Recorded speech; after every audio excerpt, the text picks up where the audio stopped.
اور اللہ تعالیٰ تو رحمت کے وعدے فرماتے ہیں. حدیث پاک میں آتا ہے کہ جب شیطان نے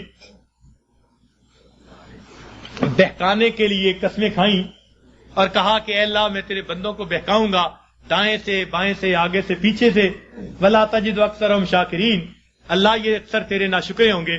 تو اس وقت فرشتوں کو بڑی حیرت ہوئی، کہنے لگے اے اللہ اولاد آدم کے لیے تو مشکل بن گئی. پوچھا کیسے؟ اے اللہ یہ شیطان دائیں بائیں آگے پیچھے سے بہکائے گا اور بندوں کے لیے تو کوئی راستہ ہی نہیں بچا. اللہ تعالیٰ نے فرمایا کہ میرے فرشتوں یہ دو سمتوں کو بھول گیا، ایک نیچے کی سمت ایک اوپر کی سمت. میرا گناہگار بندہ جب اپنے گناہوں پہ پریشان ہو کر میرے در پہ آئے گا اور میرے در پر آ کر ہاتھ پھیلا دے گا، چونکہ ہاتھ اوپر کی سمت کو اٹھیں گے، ابھی اس کے ہاتھ نیچے نہیں جائیں گے، میں اس کے گناہوں کو معاف فرما دوں گا.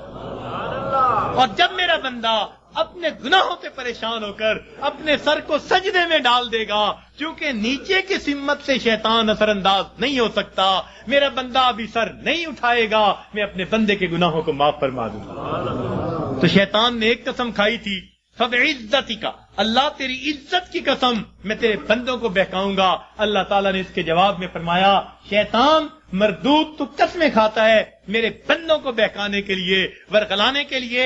ذرا میری بات بھی سن لے کہ میرے بندے بتقاضائے بشریت گناہ کرتے رہیں گے اگر اپنی موت سے پہلے سچی معافی مانگیں گے. فَبِعِزَّتِي وَجَلَالِي، مجھے اپنی عزت کی قسم، مجھے اپنے جلال کی قسم، میں ان کی توبہ کو قبول کر لوں گا.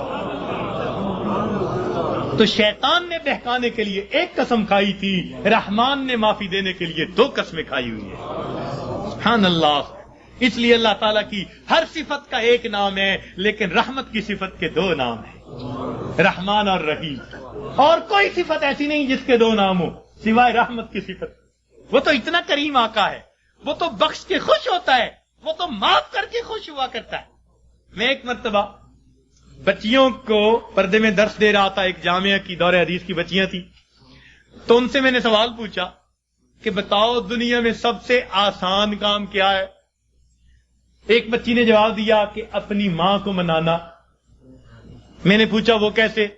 کہنے لگی جی کہ ہمارا یہ تجربہ ہے کہ ماں اگر اپنے بیٹے سے ناراض بھی ہونا تو بیٹی سے پوچھتی پھرتی ہے، اس نے روٹی کھا لی، اس کا بستر تو نے بنا دیا، اس کے کپڑے تو نے ٹھیک کر دیے.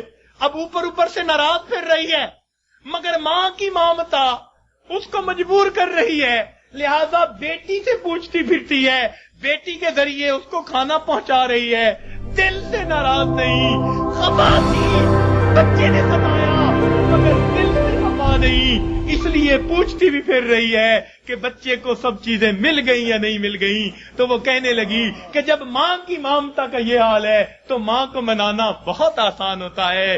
میں نے کہا ہاں ماں کو منانا آسان صحیح، پھر بھی ماں کے پاس آنا پڑتا ہے. بچہ آ کر کہہ دے امی معاف کر دیں، ماں معاف کر دیتی ہے. بچہ آ کر ماں کا جسم دبائے، امی معاف کر دیں، معاف کر دیتی ہے.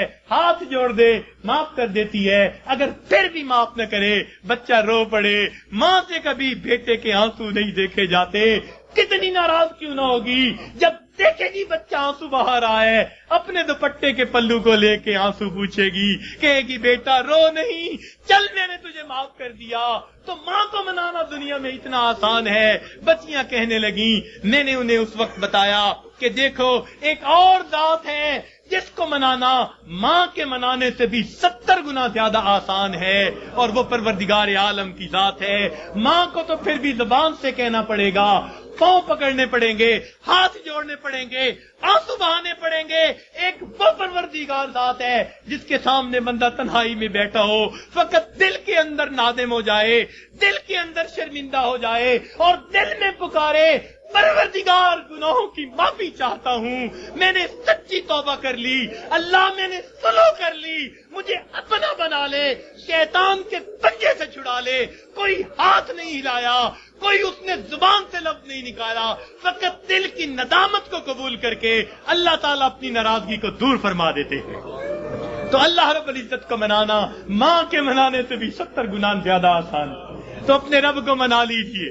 ابن قیم رحمت اللہ نے عجیب واقعہ لکھا، فرماتے ہیں میں گلی میں جا رہا تھا، میں نے دیکھا ایک دروازہ کھلا، ماں اپنے بچے کو مار رہی ہے، تھپڑ لگا رہی ہے اور کہتی ہے تو نے مجھے بڑا ذلیل کیا، بڑا پریشان کیا، نافرمان ہے، کوئی بات نہیں مانتا، نکل جا میرے گھر سے۔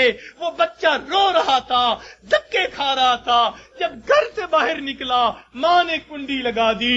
فرماتے ہیں میں کھڑا ہو گیا ذرا منظر تو دیکھوں، بچہ روتے روتے ایک طرف کو چل پڑا، ذرا آگے گیا، نکر سے پہلے واپس آ گیا، پھر دروازے پہ کھڑا۔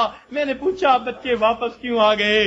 کہنے لگا سوچا تھا کہیں اور چلا جاؤں، پھر دل میں خیال آیا مجھے دنیا کی ہر چیز مل سکتی ہے، مجھے ماں کی محبت نہیں مل سکتی، میں اس لیے واپس آ گیا ہوں، محبت ملے گی اسی در سے ملے گی۔ کہتے ہیں بچہ بات کر کے وہی بیٹھ گیا، میں بھی وہی بیٹھا، بچے کو نیند آئی، اس نے دہلیز پہ سر رکھا سو گیا۔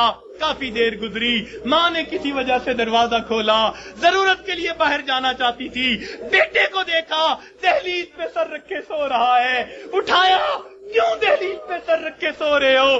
امی مجھے دنیا میں کوئی دوسری ماں نہیں مل سکتی، میں اس دہلیز کو چھوڑ کے کیسے جاؤں؟ فرمایا بچے کے الفاظ سے ماں کی آنکھوں سے آنسو آ گئے، بچے کو سینے سے لگا لیا، میرے بیٹے جب تیرا یقین ہے اس گھر کے سوا تیرا گھر کوئی نہیں، میرے در کھلے ہیں، آ جا، میں نے تیری غلطیوں کو معاف کر دیا۔